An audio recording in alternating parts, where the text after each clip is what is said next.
Students, assalamu alaikum. I hope you all are doing well. This is me Saib Khan. Welcome to back all of you on my YouTube channel. तो जैसे कि हमने पहले assessment को start किया है, health assessment को, ठीक है। तो हमने पहला वीडियो लेक्चर अपलोड कर दिया है फर्स्ट पार्ट का, ठीक है। तो आज का जो है ना सेकंड वीडियो लेक्चर है इस यूनिट 1 का, ठीक है। तो इसमें जो रिमेनिंग ऑब्जेक्टिव हैं वो डिस्कस करेंगे, ठीक है। तो हम आज इस वीडियो लेक्चर में क्या डिस्कस करेंगे, importance of nursing health assessment means के नर्सिंग हेल्थ असेसमेंट जो है उसकी इंपॉर्टेंस क्या है नर्सिंग फील्ड में, ठीक है। तो systematic and continuous collection of client data, इसमें क्या होता है कि सिस्टमैटिक जो हमने नर्सिंग प्रोसेस पढ़ा था जिसमें 5 स्टेजेस थी, nursing assessment, nursing diagnosis, nursing planning, nursing implementation and nursing evolution. तो वो क्या है, एक सिस्टमैटिक प्रोसेस है। इसमें क्या किया जाता है, continuous collection of the client data. जो पेशेंट है, जो क्लाइंट है, जो हॉस्पिटल में आया है अपने चेकअप के लिए, तो उसकी जो है कंटिन्यूअस क्लाइंट की डेटा लेनी है, ठीक है। ये क्या है, पर्पस है किसका, नर्सिंग असेसमेंट का। एंड सेकंड क्या है, it focus on clients response to health problem.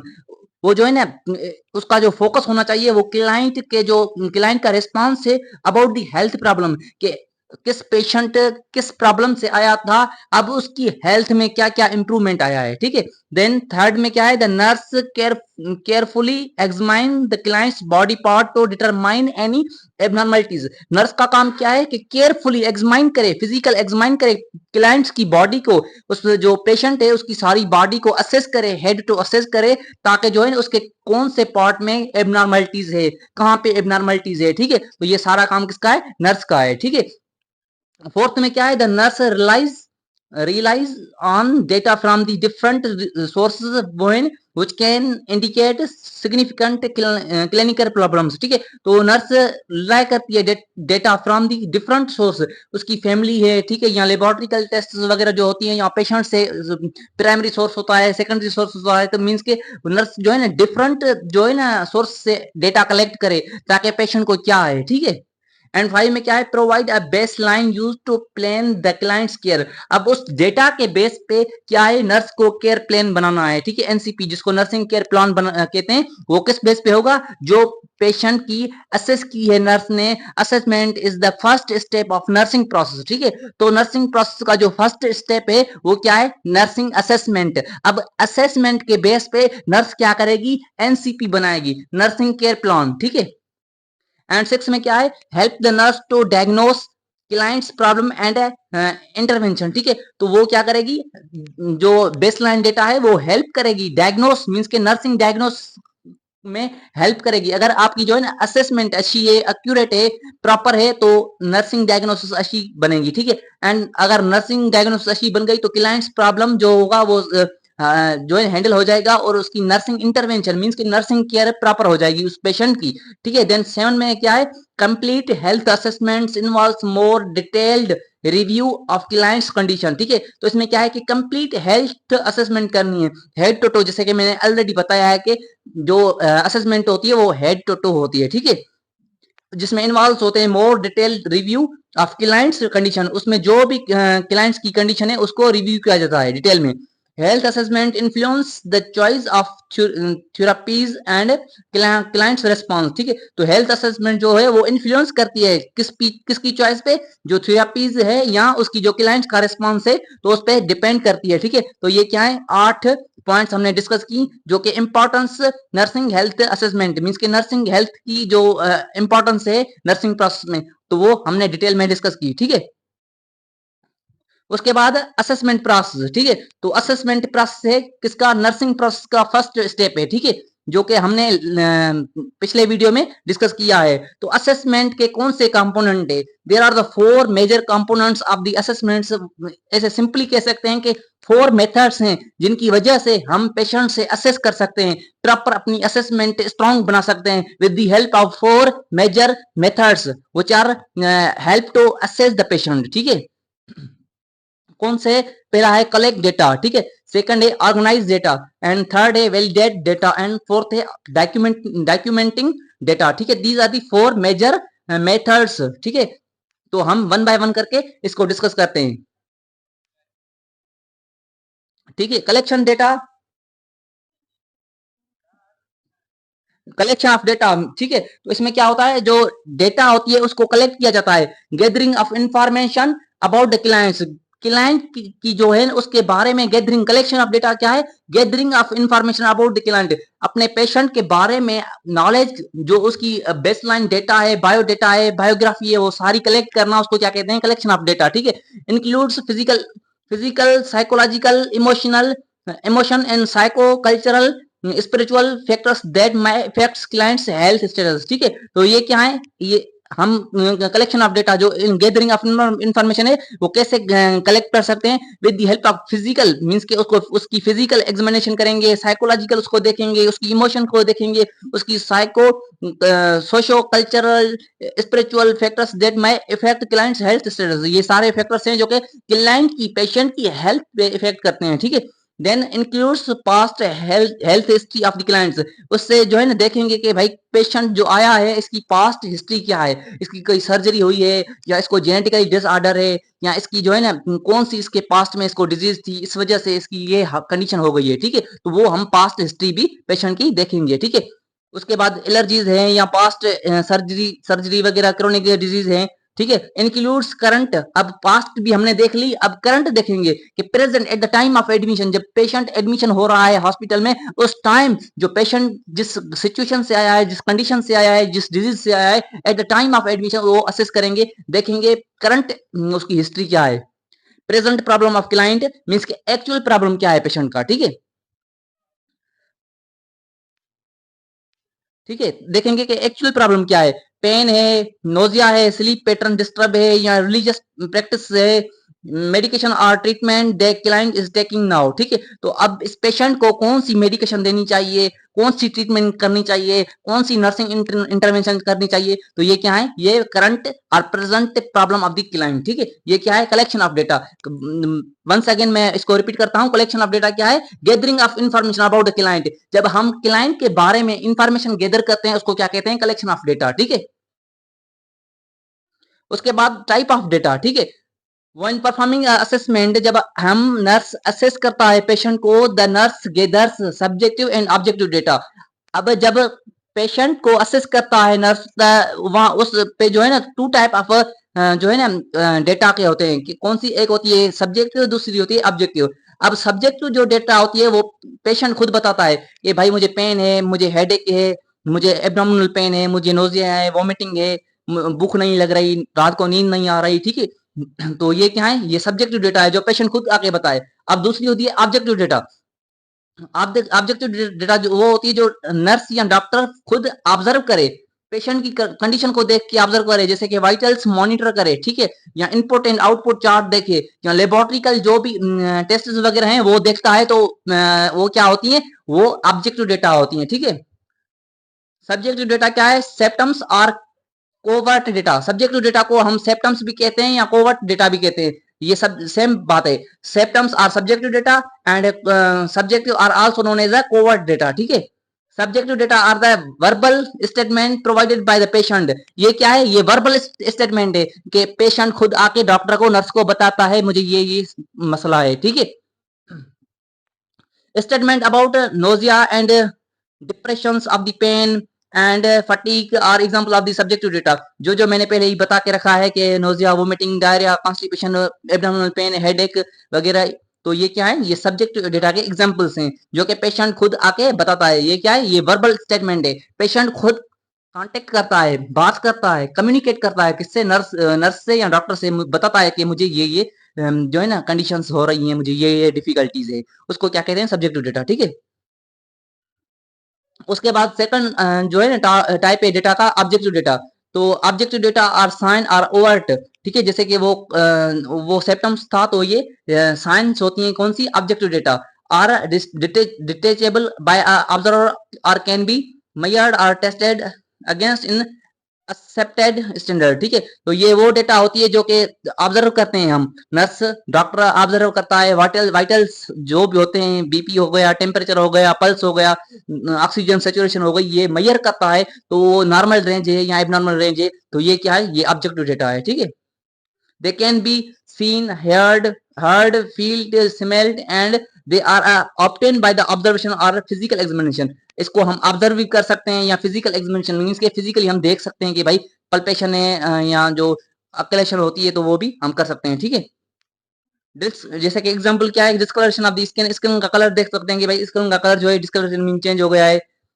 इसमें हम अवर सेंस इस्तेमाल करते हैं, सी, हेयर, फील, स्मॉल, ठीक है। These are the sense which used in the objective data, ठीक है।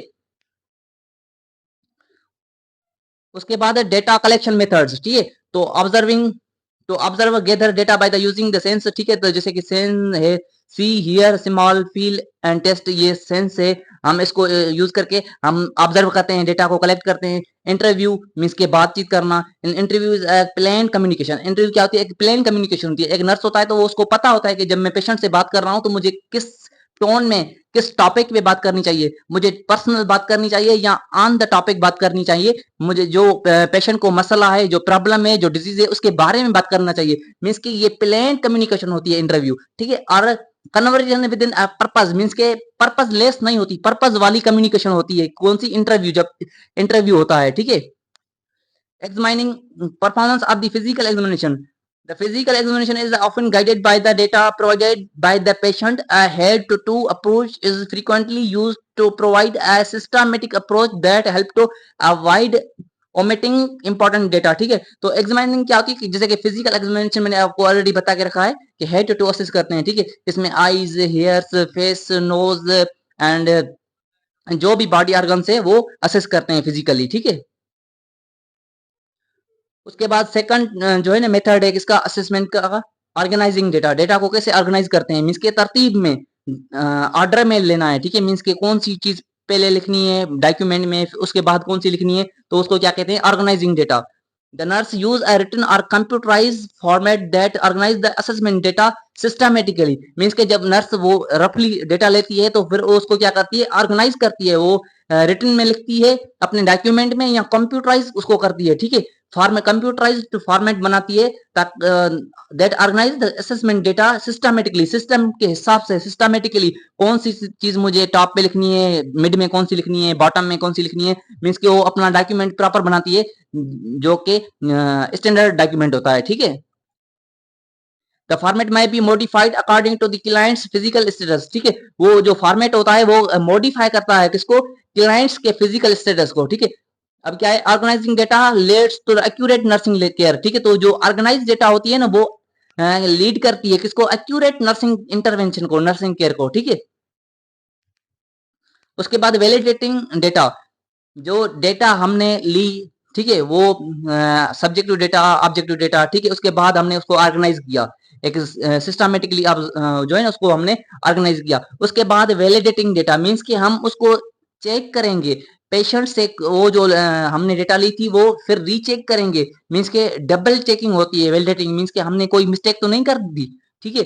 This the information gathered during the assessment phase must be complete, factual and accurate. वो कंप्लीट, फैक्चुअल एंड एक्यूरेट होना चाहिए because nursing diagnosis and intervention are based on the information. अब मैंने पहले भी आपको ये बताया है उस वीडियो लेक्चर में, जो नर्सिंग प्रोसेस के 5 स्टेप होते हैं, तो नर्सिंग डायग्नोसिस एक मेन स्टेप होता है, वो डिपेंड करता है किस पे, असेसमेंट पे। अगर आपकी असेसमेंट एक्यूरेट नहीं है, प्रॉपर नहीं है, तो आपकी डायग्नोसिस नहीं बन पाएगी और पेशेंट की nursing intervention, nursing care proper नहीं होगी, ठीक है। आपका पेशेंट सही नहीं होगा। Validation is the act of double checking. Validation क्या होती है, एक एक्ट है जो कि डबल चेक करते हैं हम डेटा को, जो हमने पहले डेटा ली थी वो और राइट है या रॉन्ग है, ठीक है। और verifying data to confirm that it is accurate और फैक्चुअल, ठीक है, वो एक्यूरेट है या फैक्चुअल है, ठीक है। उसके बाद पर्पज ऑफ डेटा वैलिडेशन, ठीक है। तो डेटा वैलिडेशन मींस के डेटा को डबल चेक करने के पर्पज कौन से होते हैं, क्यों करते हैं हम। Ensure that data collection is a complete, हम उसको मींस के इंश्योर करते हैं कि भाई हमारी डेटा जो है वो कंप्लीट हो गई। Ensure that objective and subjective data agree concurrent means कि जो हमने objective and subjective data, objective data वो होती है जो हम ऑब्जर्व करते हैं एंड सब्जेक्टिव डेटा वो जो पेशेंट बताता है, तो उसको देखते हैं, डबल चेक करते हैं कि भाई एग्री है पेशेंट और ये डेटा हमने करेक्ट ली है या नहीं, ठीक है। Obtain additional data that may have been overlooked missing. हम उसमें जो है ना एडिशनल डेटा भी जो है ऐड कर सकते हैं, जो कि हम हमारे से मिस्टेक हो गई है, मिसिंग हो गई है, या पेशेंट ने नहीं बताई या हमने ऑब्जर्व नहीं की, तो वो अगर उस टाइम में हमें दोबारा देखने नजर आ रही है तो हम वो भी उस टाइम उसमें ऐड कर सकते हैं। ये भी इसका पर्पज है, ठीक है। अवॉइड जंपिंग टू कंक्लूजन, हम इसको डायरेक्ट कंक्लूजन नहीं करते। Differentiate cue sign and inference supposition, ठीक है। तो हमें जो है इसमें क्यू साइन एंड इन्फ्रेंस में डिफरेंस निकालते हैं, ठीक है। अब लास्ट वाला जो है ना मेथड है किसका, इसका असेसमेंट का, जो है डॉक्यूमेंटेशन, डॉक्यूमेंटिंग डेटा, ठीक है। तो approach to documentation, source oriented medical records, SOMR, source oriented medical records, record is kept together by the subject matter, ठीक है। Labs are all together, progress notes are all together, ठीक है। Problem oriented medical record, एक होता है source oriented medical record, दूसरा होता है प्रॉब्लम ओरिएंटेड मेडिकल रिकॉर्ड, ठीक है। Every everyone involved in the care of the patient charts on the same form, ठीक है। This allows for the better communication of the data to revolve the patients problem collaboratively, ठीक है। तो उसमें जो भी उसके टीम के मेंबर्स होते हैं वो कोलैबोरेट करके उसको जो है ना आइडेंटिफाई करते हैं, ठीक है। सोर्स ओरिएंटेड मेडिकल रिकॉर्ड क्या होते हैं, is in a source oriented medical record or a source oriented medical record, the record is keep together by the subject matter, ठीक है। तो उसमें क्या क्या किया जाता है, जो सब्जेक्ट डेटा होती है वो कीप्ड मैटर की जाती है, ठीक है। Labs are also together, labs जो सब्जेक्ट डेटा या लेब वाली डेटा होती है तो उसको कलेक्ट किया जाता है। Progress notes are all together, ठीक है। तो उसको एक फॉर्मेट में, एक डॉक्यूमेंट फॉर्म में उसको लिया जाता है, ठीक है। It is done by the department, so each health care group has a section two document finding, ठीक है। तो वो जो है ना जो भी डिपार्टमेंट में हेल्थ केयर सेक्शन वाला है, हेल्थ केयर ग्रुप है, तो उसको फाइंड कर सकता है, ठीक है। जैसे कि लेबोरेटरी रिजल्ट है, प्रोग्रेस नोट्स हैं, वाइटल साइंस हैं, अदर रिपोर्ट्स हैं, ठीक है। तो ये सारा सारा क्या है, ये इसको क्या कहते हैं, keep together by the subject matter, ठीक है। तो सब्जेक्ट डेटा अलग करेंगे, ऑब्जेक्टिव डेटा अलग करेंगे। उसके बाद क्या है, प्रॉब्लम ओरिएंटेड मेडिकल रिकॉर्ड, ठीक है। तो जिसको क्या कहते हैं, POMR, problem oriented medical record, everyone involve in the care of the patient charts on the same form, ठीक है। तो इसमें क्या करेंगे, जो भी इन्वॉल्व है उसके केयर में, तो वो पेशेंट चार्ट बनाएंगे सेम फॉर्म में, ठीक है। This allow for the better communication, ताकि जो है ना उसकी कम्युनिकेशन बेटर हो सके of the data to resolve the patients problem collaboratively. वो उसकी जो है ना हेल्थ केयर टीम में जो भी मेंबर्स हैं तो वो आपस में जो है ना कोलेबरेटली मींस के अच्छी कम्युनिकेट करें, उनकी कम्युनिकेशन बेटर हो और आपस में मिलजुल के पेशेंट के प्रॉब्लम को सॉल्व करें, ठीक है। उसमें क्या होता है, बेटर कम्युनिकेशन होती है, बेटर कम्युनिकेशन होगी, टीम कोलिब्रेशन होगी and improve problem solution, means के इसका मेन पर्पस ये है कि बेटर कम्युनिकेशन, जो टीम मेंबर्स हैं आपस में, जो पेशेंट किसी केस को जो है ना ले रहे हैं, वो किसी पेशेंट की केयर कर रहे हैं, जो 4-5 लोग हैं स्टाफ वाले, तो आपस में जो है ना एक कम्युनिकेशन स्ट्रांग करें, एंड देन कम्युनिकेशन स्ट्रांग होगी तो टीम कोलिब्रेशन हो जाएगी एंड इम्प्रूव प्रॉब्लम रिजोल्यूशन, ठीक है। तो आज के वीडियो लेक्चर में हमने जो है ना जो रिमेनिंग ऑब्जेक्टिव थे यूनिट 1 के हेल्थ असेसमेंट के वो कवर किए हैं। तो इंशाल्लाह हाँ, जब हम तमाम जल्द हम सेकंड वीडियो लेक्चर में जो है तो सेकंड यूनिट स्टार्ट करेंगे। तो अपना और अपनी फैमिली का बहुत ज्यादा ख्याल रखिएगा और मुझे अपनी खास दुआ में याद रखिएगा। अगर मेरे लेक्चर आपको पसंद आ रहे हैं तो लाइक कीजिए, शेयर कीजिए, कमेंट कीजिए। ओके, अल्लाह हाफिज।